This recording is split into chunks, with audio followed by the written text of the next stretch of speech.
이 말씀을 듣기 시작하기에 앞서 잠시 여러분의 마음을 모아주시기 바랍니다. 만일 오늘 나누는 이야기가 당신의 영혼에 작은 울림이라도 준다면 좋아요를 통해 저희에게 격려를 보내주시고 이 은혜의 메시지가 더 널리 퍼져나갈 수 있도록 공유해 주시길 부탁드립니다. 저희의 사역이 계속될 수 있도록 구독으로 동행해 주시는 것도 잊지 말아주세요. 여러분의 작은 행동 하나하나가 하나님의 사랑을 전하는 귀한 통로가 됩니다. 이 말씀을 듣는 모든 분들에게 주님의 평강과 축복이 함께하기를 기도합니다. 하나님께서는 모든 것을 보십니다. 그분의 시선을 피할 수 있는 것은 이 세상에 아무것도 존재하지 않습니다. 어떠한 비밀도, 거짓말도, 배신도 그분의 온전한 지혜 앞에서 숨겨질 수 없습니다.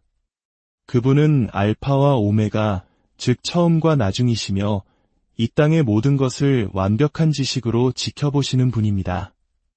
당신이 깊은 상처를 입었을 때, 믿었던 사람에게 배신당했을 때, 도저히 감당할 수 없는 부당한 일을 겪었을 때, 당신은 아마 이렇게 생각했을지 모릅니다. 하나님은 과연 이 모든 것을 보고 계실까? 당신은 좌절 속에서 이렇게 부르짖었을지도 모릅니다. 왜 이런 일이 일어나도록 내버려 두셨나요? 왜 침묵하고 계셨나요? 왜 그 고통의 순간에 개입하지 않으셨나요? 하지만 제가 분명히 말씀드립니다. 당신의 눈에서 떨어지는 단 한 방울의 눈물도 하나님께서 보지 못하신 것은 없습니다. 당신이 겪은 단 하나의 불의도 그분께서 알아채지 못하신 것은 없습니다. 잠언 15장 3절은 이렇게 증언합니다. 여호와의 눈은 어디서든지 악인과 선인을 감찰하시느니라. 이 말씀은 곧 이 천지를 창조하신 하나님께서 보지 못하시는 속임수나 잔인함, 죄악은 없다는 뜻입니다. 악한 자들은 자신들이 심판을 피했다고 믿을지 모릅니다. 자신의 행동이 완벽하게 숨겨졌다고 자신이 저지른 일에 대해 아무런 대가도 치르지 않을 것이라고 착각할지 모릅니다. 하지만 하나님께서는 모든 것을 알고 계십니다. 그분은 모든 사람의 마음 중심을 꿰뚫어 보시며 모든 행동 뒤에 숨겨진 동기까지 분별하십니다. 하나님은 겉모습에 속지 않으시며 교묘한 말에 현혹되지 않으시고 악인들의 계략에 결코 허를 찔리지 않으십니다. 창세기에 나오는 사라의 여종 하갈을 생각해 보십시오. 그녀는 학대받고 쫓겨나 광야를 헤매며 버려진 외로움에 몸부림쳤습니다. 하지만 바로 그 고통의 자리에서 주님께서 그녀에게 나타나셨습니다. 그리고 하갈은 그분을 엘로이라 불렀습니다. 이는 나를 살피시는 하나님이라는 뜻입니다. 그녀는 잊혀진 존재가 아니었습니다. 보이지 않는 존재가 아니었습니다. 하나님께서는 내내 그녀를 지켜보고 계셨고 그녀의 고난 속에서도 필요한 것을 공급해 주셨습니다. 이것은 오늘을 살아가는 당신에게도 동일하게 적용됩니다. 누군가 당신을 배신할 때, 부당하게 대우할 때, 등 뒤에서 거짓말로 당신을 헐뜯을 때, 하나님께서 당신의 삶 가운데 행하시는 선한 일을 무너뜨리려 할 때, 주님께서 그 모든 것을 보고 계심을 확신하십시오. 그분은 멀리서 지켜보는 방관자가 아니십니다. 무관심한 분도 아니십니다. 그분은 모든 것을 지켜보시며 당신을 위한 가장 완벽한 때에 반드시 행동하실 것입니다. 요셉의 이야기를 떠올려 보십시오. 그의 친형제들은 질투심에 눈이 멀어 그를 노예로 팔아넘겼습니다. 그들은 요셉을 경멸하고 그를 해할 음모를 꾸몄으며 자신들의 삶에서 그를 영원히 제거했다고 믿었습니다. 하지만 하나님께서는 보고 계셨습니다. 요셉이 억울한 누명을 쓰고 감옥에 던져졌을 때, 저지르지도 않은 죄 때문에 어두운 감방에 버려졌을 때도 하나님께서는 보고 계셨습니다. 악이 승리한 것처럼 보였던 그 순간에도 하나님께서는 여전히 모든 것을 통제하고 계셨습니다. 그분은 모든 사건을 조율하시고 요셉을 더 위대한 자리로 이끌기 위해 준비시키셨으며 아무도 볼 수 없는 곳에서 일하고 계셨습니다. 그리고 마침내 정의가 실현되었습니다.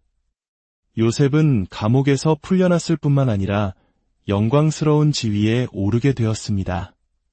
그리고 그를 파멸시키려 했던 바로 그 사람들이 그의 앞에 무릎을 꿇게 되었습니다. 하나님의 정의는 우리가 기대하는 방식이나 우리가 원하는 시기에 오지 않을 수도 있습니다. 하지만 반드시 옵니다.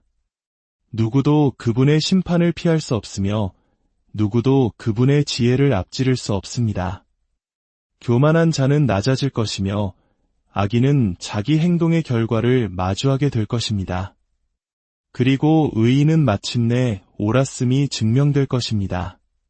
그러니 지금 당신이 마음 아파하고 있다면, 세상에 홀로 잊혀진 것 같은 기분이 든다면, 과연 정의가 실현될 날이 올까 의심이 든다면 기억하십시오. 하나님께서 당신을 지켜보고 계십니다. 그분은 당신에게서 얼굴을 돌리지 않으셨습니다. 당신의 고통을 외면하지 않으셨습니다. 당신 삶의 아주 작은 부분 하나도 놓치지 않고 계십니다. 우주를 만드시고 별들을 제자리에 놓으시며 열국의 흥망성쇠를 주관하시는 그 손이 바로 당신의 삶을 붙들고 있는 손입니다. 말씀으로 세상을 창조하신 그분께서 지금 바로 당신을 지켜보고 계십니다. 복수는 주님의 것입니다. 이것은 성경 전체를 관통하는 진리이며 하나님의 공의와 자비를 동시에 드러내는 신성한 원칙입니다. 우리가 부당한 일을 당했을 때, 누군가에게 상처받고 배신당했을 때, 우리의 삶을 무너뜨리려 할 때, 우리의 본능적인 반응은 되갚아주는 것입니다. 우리 스스로의 방식으로 정의를 찾으려 합니다. 우리의 인간적인 본성은 보복을 외칩니다. 그들이 우리에게 가한 고통을 똑같이 느끼게 해주고 싶고, 우리가 고통받았던 것처럼 그들도 고통받는 모습을 보고 싶어 합니다. 하지만 하나님의 말씀은 우리에게 다른 길을 제시합니다. 로마서 12장 19절은 선포합니다. 내 사랑하는 자들아, 너희가 친히 원수를 갚지 말고 하나님의 진노하심에 맡기라 기록되었으되 원수 갚는 것이 내게 있으니 내가 갚으리라고 주께서 말씀하시니라.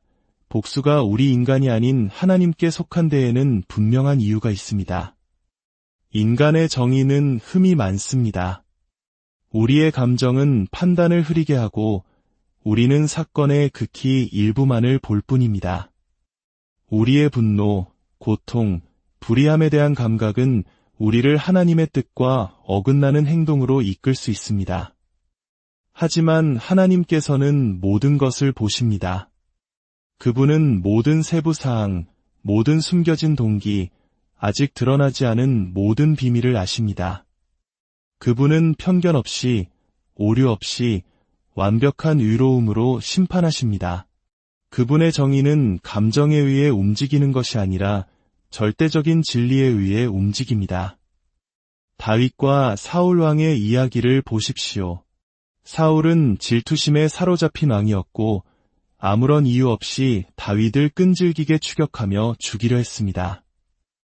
다윗에게는 자신의 손으로 직접 복수할 수 있는 기회가 여러 번 있었습니다. 사울이 동굴에서 무방비 상태에 있을 때 그를 죽일 수도 있었습니다.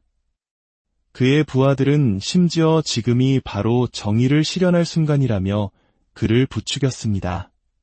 하지만 다윗은 거절했습니다. 그는 자신의 손으로 복수하지 않았습니다. 그는 사울이 여전히 하나님께서 기름 부어 세우신 왕이라는 것을 이해했고 심판을 집행하는 것은 자신의 역할이 아님을 알았습니다. 대신 그는 하나님께서 그분의 때에 사울을 다루실 것을 신뢰했습니다. 그리고 하나님께서는 그렇게 하셨습니다.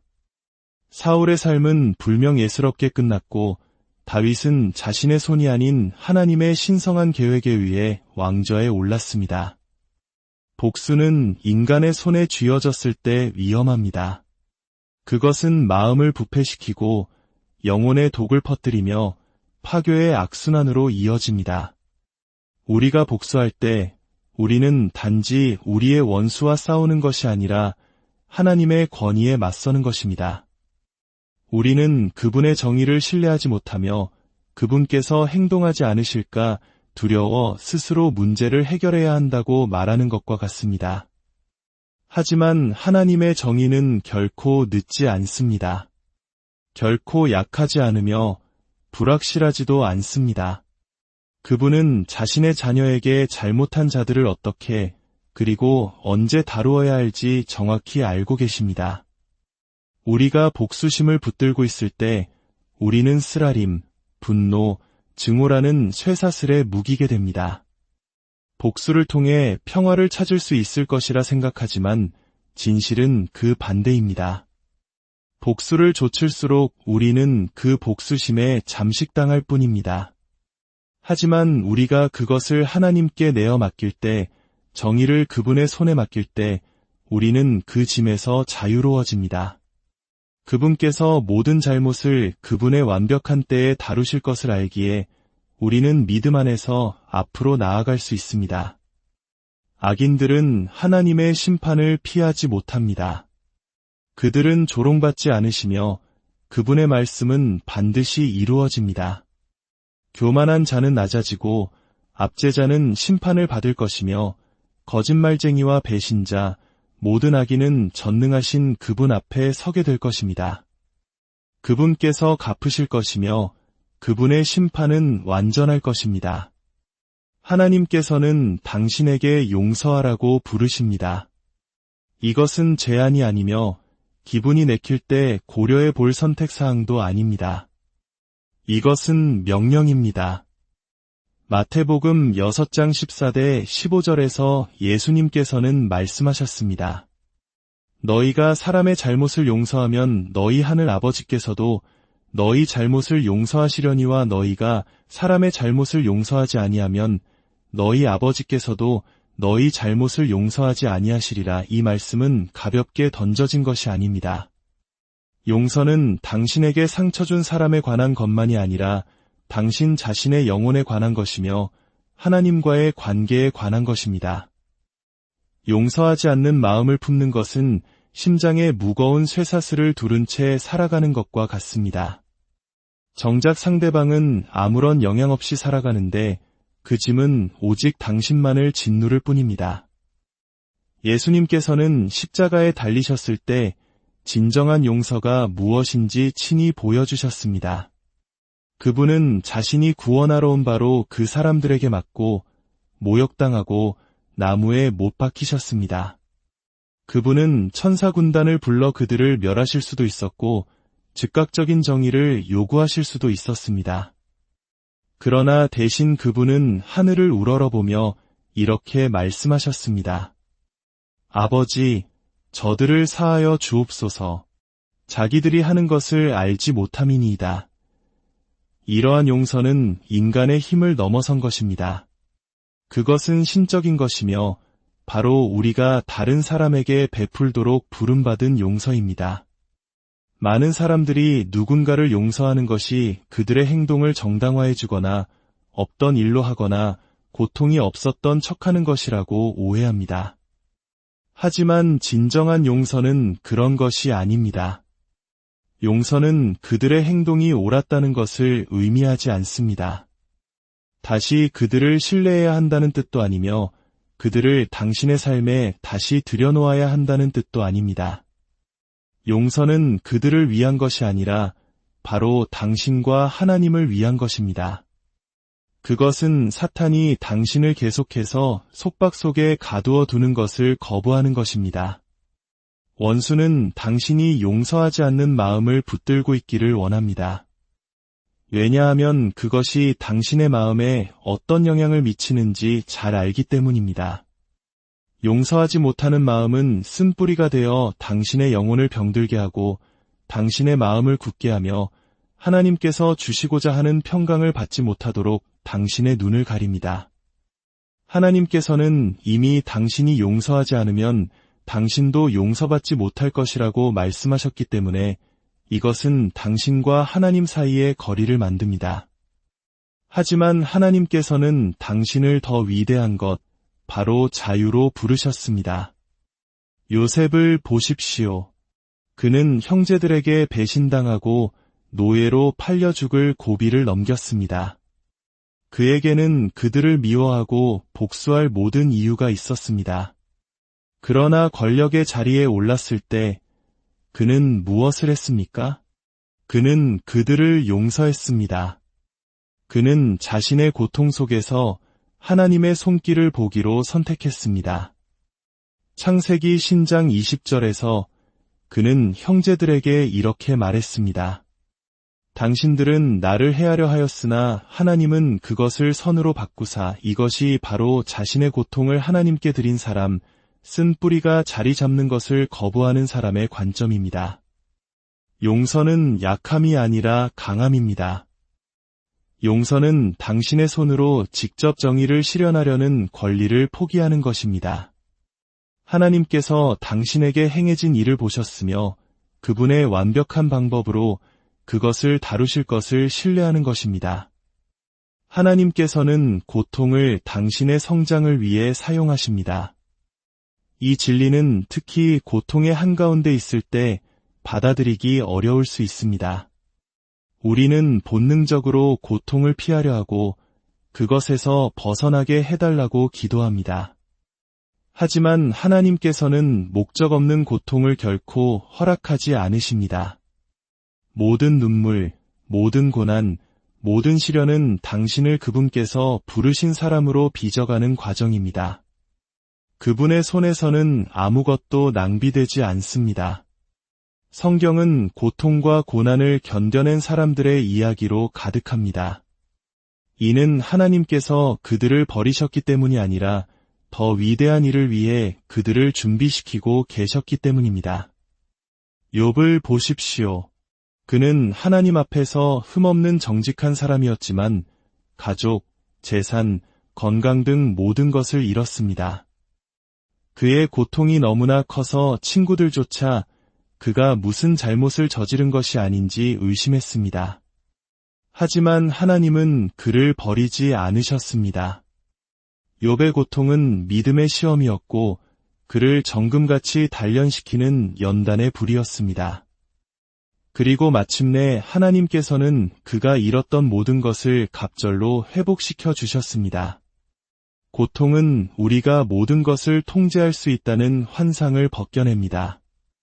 우리를 겸손하게 만들고 우리에게 하나님이 얼마나 필요한지를 깨닫게 합니다. 삶이 순탄할 때 우리는 자신을 의지하기 쉽습니다. 그러나 고난은 우리를 무릎 꿇게 하고 우리가 통제자가 아니며 모든 것을 해결할 수 없다는 사실을 상기시킵니다.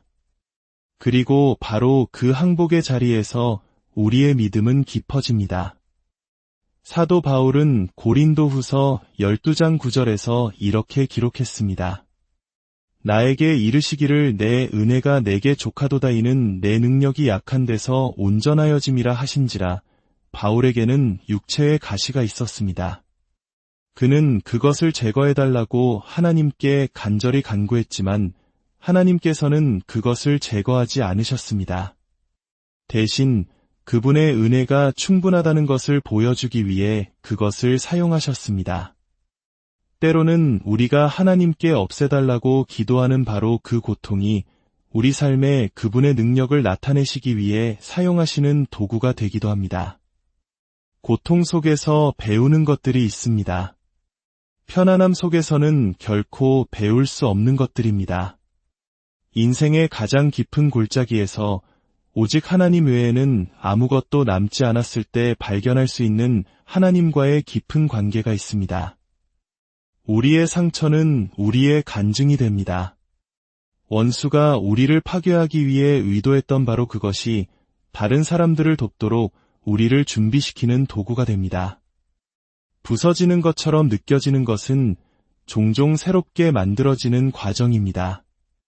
끝처럼 느껴지는 것은 종종 더 위대한 것의 시작입니다. 하나님의 정의는 완전합니다. 부패와 부정직, 불공정으로 가득한 이 세상에서 진정한 정의가 과연 실현될 수 있을지 의심하기 쉽습니다. 악한 자들이 번성하고 무고한 자들이 고통받는 것처럼 보일 때 우리는 묻기 시작합니다. 하나님은 어디에 계십니까? 왜 이런 일이 일어나도록 허락하십니까? 하지만 성경은 시편 37편 7절에서 우리에게 상기시킵니다. 여호와 앞에 잠잠하고 참고 기다리라. 자기 길이 형통하며 악한 꾀를 이루는 자 때문에 불평하지 말지어다. 정의가 아직 오지 않았다고 해서 오지 않을 것이라는 의미는 아닙니다. 하나님의 시간은 우리의 시간과 다릅니다. 이집트의 바로 왕을 보십시오. 그는 하나님의 백성을 억압하고 노예로 삼았으며 수많은 경고에도 불구하고 그들을 놓아주기를 거부했습니다. 한동안 그는 무소불위의 권력을 휘두르는 것처럼 보였습니다. 그러나 하나님께서는 이미 결과를 정해 놓으셨습니다. 애굽에 내린 재앙들은 신성한 정의의 펼쳐짐이었습니다. 그의 교만은 그의 몰락을 가져왔고 마침내 그는 자신이 억압했던 백성들이 자유롭게 걸어나가는 동안 홍해에 수장되었습니다. 에스더서에 나오는 하만의 이야기도 하나님의 정의가 어떻게 작동하는지를 보여주는 또 다른 예입니다. 그는 모르드게를 처형할 계획을 세우고 교수대를 만들었지만 놀라운 반전 속에서 그가 모르드게를 위해 놓은 덫이 자신의 몰락이 되었습니다. 그는 자신이 다른 사람을 위해 준비했던 바로 그 교수대에 매달렸습니다. 이것이 하나님께서 일하시는 방식입니다. 악인들은 계략을 꾸미고 무적처럼 보일지 모르지만 결국 그들은 스스로의 계략에 의해 넘어질 것입니다. 하나님의 정의는 단지 악인을 벌하는 것뿐만 아니라 의인의 옳음을 증명하는 것이기도 합니다. 십자가는 하나님의 정의가 가장 완벽하게 드러난 예입니다. 인류는 죄로 인해 심판받아 마땅했지만 자비가 길을 열었습니다. 십자가 위에서 정의와 자비가 완벽하게 만났습니다. 예수님께서 우리가 받아야 할 형벌을 대신 받으심으로써 우리는 하나님 앞에서 유롭다 하심을 얻게 되었습니다. 잃어버린 것에 대해 슬퍼하고 계십니까? 하나님께서는 회복의 하나님이십니다. 깨진 것을 가져다가 다시 온전하게 만드시고 애통을 기쁨으로 죄를 아름다움으로 바꾸시는 분입니다.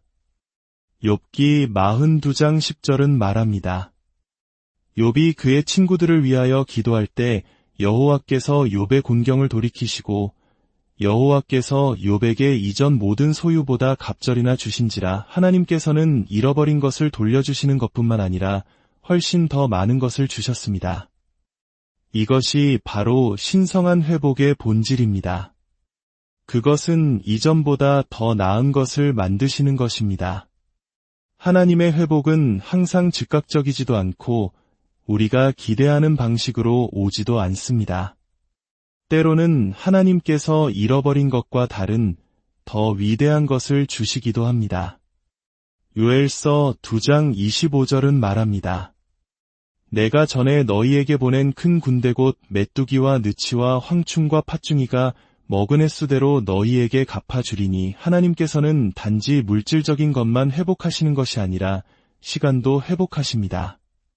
낭비된 것처럼 보였던 세월, 사라진 것처럼 보였던 기회, 죽은 것처럼 보였던 꿈들을 구속하실 수 있습니다.